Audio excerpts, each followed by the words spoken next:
अब देखो एन्युटी दो रकम का होता है, एक होता है लेवल और जो बढ़ता घटता है, ठीक है। अभी हम लोग चालू करेंगे डेफर्ड एन्युटी से। एन्युटी दो टाइप का होता है, एक होता है इमीडिएट एन्युटी। इमीडिएट एन्युटी का मतलब होता है जो फर्स्ट ईयर से चालू हो। फर्स्ट ईयर मतलब या तो 0 या फिर टाइम 1। सर इमीडिएट मतलब time 1? Yes, because it is not deferred, it is starting from the first year. जो टाइम 0 से चालू होता है उसको हम लोग बोलते हैं इमीडिएटली। इमीडिएटली मतलब एडवांस, इमीडिएटली मतलब due, but immediate can be 0 1। Certain cash flows में अगर हम लोग को कुछ नहीं बोलेगा तो हम लोग क्या मान के चलेंगे? अरियर्स। कंटिजेंसीज में कुछ नहीं मान के चलेगा तो क्या बोलेंगे? एडवांस, बिकॉज नॉर्मली वी पे प्रीमियम्स इन एडवांस, यू पे ट्यूशन फीस इन एडवांस, ठीक है ना। तो बेसिकली डेफर्ड एन्युटी का मतलब ये है, ये एक पर्टिकुलर टाइम के बाद चालू होता है। जैसे मैं आपको एग्जांपल देना चाहूंगा, जैसे एग्जांपल में ये आएगा कि ये 0 है, ये 1 है, ये 2 है, ये 3 है, ये 4 है, ये 5 है, dot dot dot dot dot.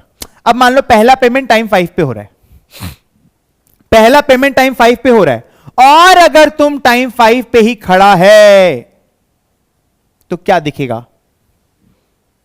Advance, advance, right. तो जहां तुम खड़ा है वहीं अगर पहला पेमेंट हो रहा है तो वो हो गया 0, माने टाइम 0। तो आगे जो भी पेमेंट होगा तुम उसको कहां वैल्यू कर सकते हो? टाइम 5 पे, और फिर 5 से 0 पे, मतलब एन्युटी इन एडवांस। देखो डेफर्ड में ना अक्यूमुलेटेड वैल्यू में कोई चेंज नहीं होगा, बट टनेगा एक्स्ट्रा, टनेगा एक्स्ट्रा। तुम नहीं समझा क्या? अरे भाई 5 6 7 8 9 10 ए भी निकालना है 10 पे, तो कुछ नहीं है, ये 0 है, यहां से यहां तक का निकाल लो। टनेगा एक्स्ट्रा 5 साल जब तुम पीवी निकाल के यहां पर लाएगा। एवी में नो चेंज, पीवी में एक्स्ट्रा टनता है। और यही अगर मान लो 5 पे पहला पेमेंट हो रहा है, तुम खड़ा है टाइम 4 पे, तो फिर क्या होगा? तो फिर क्या होगा? अरियर्स। तो फिर तुम क्या करेगा? 4 पे खड़ा है, पहले वैल्यू करेगा 4 पे और फिर 0 पे। I as a person I dislike advance, तो मैं हमेशा क्या करता हूं, जहां से पेमेंट चालू होता है उसके एक टाइम पहले खड़ा हो जाता हूं। सर अब रट लिए? यस, मतलब जहां से पेमेंट चालू हो रहा है उसके एक टाइम पहले खड़ा हो जाओ, पहले वैल्यू वहां पर ले आओ, फिर पीछे ले जाओ, हो गया सिंपल। कंफ्यूजन रखना ही नहीं है ना। एक बात बताना, पेमेंट हुआ 5 से 10, पेमेंट हुआ 5 से 10, तो कितना पेमेंट हुआ? फेल 6। पेमेंट हुआ 5 से 10, 5 6 7 8 9, कितना छोटा सा है, अभी तुम लोग बता नहीं सकते। मैं तुमको कैसे घुमाएगा तुम लोग को एग्जाम में, कैसे तेरी बातों में ऐसा, ठीक है, खो देगा सब तुम लोग, नंबर सुख चैन सब। तो कल हम अपनी बुआ के गए थे, तो एक गाना पे हमको और मैम को डांस करने बोला, बोला कि कपल है तो डांस करो। तो बोला कि कौन सा गाना लगाए? हम बोले वो वाला गाना लगा दो, नींद चुराई मेरी चैन चुराया मेरा। तो एकदम पूरा वो लोग बोला आप तो पूरा फील के साथ डांस करे थे। नहीं सुना तुम लोग का शादी थोड़ी हुआ है। तो ये देखो, सो बेसिकली 5 से एक्स्ट्रा टन रहा है। सो अक्यूमुलेटेड वैल्यू में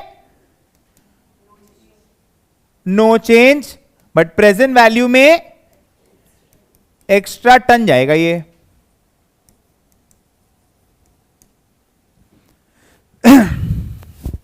बाकी सब कुछ सेम है, ठीक है। ये पहला पार्ट हुआ। उसके बाद दूसरा पार्ट में कंपाउंड। कंपाउंड और सिंपल में क्या फर्क है बताओ तो? कंपाउंड का मतलब होता है कि जब आप एक पर्टिकुलर रेट से इंक्रीज करते हो। बहुत सिंपल है, तुमको बोलेगा पहला पेमेंट 10,000 का है और उसके बाद हर पेमेंट बढ़ता है। अगर ये बोल दिया इंक्रीज स्टार्ट इमीडिएटली, तो तुम्हारा जो इंक्रीज होगा वो पहला साल से लगना चालू हो जाएगा। अरे यार कुछ भी बोलता है ना, जैसे मान लो बोलता है 10,000 का पेमेंट आज करना है। आज मतलब क्या? 0, मतलब जो पहला इंक्रीज होगा वो टाइम 1 वाला पे होगा। मतलब अगर 20 साल पेमेंट होगा तो लास्ट इंक्रीज कितना होगा? पावर में 19, क्योंकि पहला पेमेंट तो आज हो गया। बोलेगा पहला पेमेंट 1 साल बाद करना है, और अभी जो पेमेंट किए थे, जस्ट अभी जो पेमेंट कर चुके हैं वो मान लेते 8,000 का था, और फिर तुमको जो करना है पेमेंट वो नेक्स्ट ईयर से करना है। मतलब व्हाट दे मीन टू से इज कि 0 वाला पेमेंट हो चुका है, 1 पे पेमेंट माने ये जो 0 वाला पेमेंट जो हो चुका है ये 8,000 का था, इंक्रीज 5% का है, ठीक है, और 30 साल का करना है, तो पहला पेमेंट कितने का होगा? 8,000 इंटू 1.05। It's very simple. इसमें तो जैसा बोलेगा वैसे करेंगे ना, और सबको टनाटुनी करके कहां पर लेके आएंगे?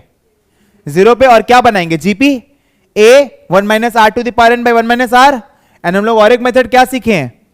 1.05 v is what? v dash. बढ़ा के टानने में क्या फायदा? नेट में टान लो। 5% से बढ़ाया और मान लेते हैं 20% से टान लिया। बढ़ा के टानने में क्या फायदा? नेट में टान लो। और नेट में अगर टानेंगे तो फिर ये क्या बन जाएगा? नेट में अगर टानेंगे तो क्या बन जाएगा? मुंह से बोलो, क्या बन जाएगा? Level annuity. 1.05 v to the power 1, 1.05 v to the power 2, 1.05 v to the power 3। So वो मेथड में करने में क्या फायदा है? नेट में टान लेंगे तो क्या बन जाएगा? v dash square, v dash cube, v dash is evaluated at the rate i dash %। सो यहां पर क्या आएगा? 1.05 by 1.2 is 1 by 1 plus i dash, और i dash is equal to 1.2 by 1.05 minus 1। Solve एक बार करके बताओ ना कितना आ रहा है। मैं बोल रहा हूं 1.2 बाय 1.05 माइनस 1, 1.2 बाय 1.05 माइनस 1। हाँ, कितना आ रहा है? 0.14। समझ गया ना? मैं बोला 5% से बढ़ाया फिर 20% से कम किया, क्या फायदा? नेट 14% से टान लो, बात तो बराबर ही है। समझ गया ना? और प्रेजेंट वैल्यू निकालने बोलेगा तो it will be what? A20 A30 eight the rate i dash जो भी है, या फिर ए ड्यू जैसा बोल रहा है क्वेश्चन में। क्वेश्चन में देख लेना, हमेशा ऐसा बोलेगा कि ये पेमेंट हो चुका है, आने वाला 1 साल बाद पेमेंट करना है, इन्फ्लेशन राइज इमीडिएटली, तो इन्फ्लेशन लगाना है। मतलब ऐसा बोलेगा 1 साल बाद पेमेंट करेंगे 5,000 10,000 15,000 20,000, फिर उसके बाद वाला से इन्फ्लेशन होगा, तो वो सब देख लेना क्वेश्चन में कैसे क्या बोल रहे हैं। 2-3 टाइप का ही तो आया था इसमें। एक में बोला था 1 साल बाद इतना पेमेंट करेंगे, आपको कॉमन अकॉर्डिंगली लेना होगा ताकि आपके अंदर वाला पार्ट ढंग से बन जाए। बहुत बार क्या होगा, ऐसे बोलेगा 10,000 v plus 10,000 into 1.05 v square. So 10,000 v है ना, so you take 10,000 v as common, so what you get is 1 plus 1.05 v, 1.05 v का whole square. So what you doing is 1.05 v is v dash. सो अंदर में क्या बच रहा है? 1 plus v dash square v dash cube dot dot v dash to the power 19 और 29, that is a due 30। अरे भाई ये बेसिक तो आपको लर्न करना होगा ना। v square v cube is what? v square v cube is what? an, and 1 plus v square v cube is what? a du n, ठीक है ना? This is compound. और एक जो होता है इंक्रीज, सिंपल इंक्रीज में क्या होता है? आप एक अमाउंट से इंक्रीज करते हो। सो अमाउंट से इंक्रीज करने वाला फॉर्मूला क्या था? IAN। इसमें पीएच वीएच कुछ नहीं होता है, तो क्या formula? a du n minus n v to the power n by i, again I a du n, this is what? a du n minus n v to the power n by d, again बार में दो formula है, एक है I a bar n, so this is what? a du n minus n v to the power n by delta, और एक है I a whole bar n, so that is what? a bar n minus n v to the power n by delta। इसमें एक और चीज था, अगर मान लो कोई ऐसा पेमेंट है 100 200 सॉरी 100 200 नहीं, आई एम रियली सॉरी, जैसे मान लो 500 600 700 एंड सो ऑन, तो अपने क्या करते हैं? घटा के लिखते हैं। अगर बढ़ रहा है तो घटा के लिखेंगे। कैसे लिखेंगे? 400 plus 100 into 1 dot dot 100 into 2 ऐसे करके जाएगा ना, तो 400 का क्या हो जाएगा? लेवल, एंड 100 का क्या हो जाएगा? Simple increase. यस और नो? और ये अगर घटा के लिखना है 1000 900 800 700 डॉट डॉट डॉट, तो क्या होगा बताओ?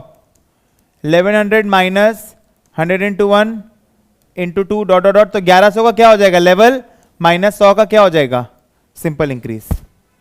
तुम लोग समझ रहे? तुम लोग क्या है ना, बढ़ा के रखे हो पूरे सिलेबस को, तुमको उसको कॉम्पैक्ट फॉर्म में डील करना होगा, कॉम्पैक्ट फॉर्म में डील करके तुमको केस वाइज स्टडी करना होगा और अपने दिमाग में इसको मैकेनिकल वे में डालना होगा। भाई देख, अगर ये केस आएगा मेरे को ऐसे ट्रीट करना है, केस बाय केस तुमको काम करना होगा। फर्स्ट प्रिंसिपल तो है ही, सिंपल इंक्रीज का मतलब क्या है, पहला पेमेंट 1 का होगा, फिर 2 का होगा, फिर 3 का होगा, फिर 4 का होगा, फिर 5 का होगा, है ना। इंक्रीज जब एडवांस में होता है तो फिर क्या होता है, पहला टाइम 0 पे 1, 1 पे 2, 2 पे 3, 3 पे 4 वैसे। और अगर अरियर्स का है तो कैसे होगा, 1 पे 1, 2 पे 2, 3 पे 3 एंड सो ऑन। समझ में आ रहा है मैं क्या बोल रहा हूं, यस और नो? ठीक है, कॉपी कर लो सबको। है नहीं कुछ भी चैलेंजिंग, बट तुम ऐसा बना रखा है और कुछ नहीं है।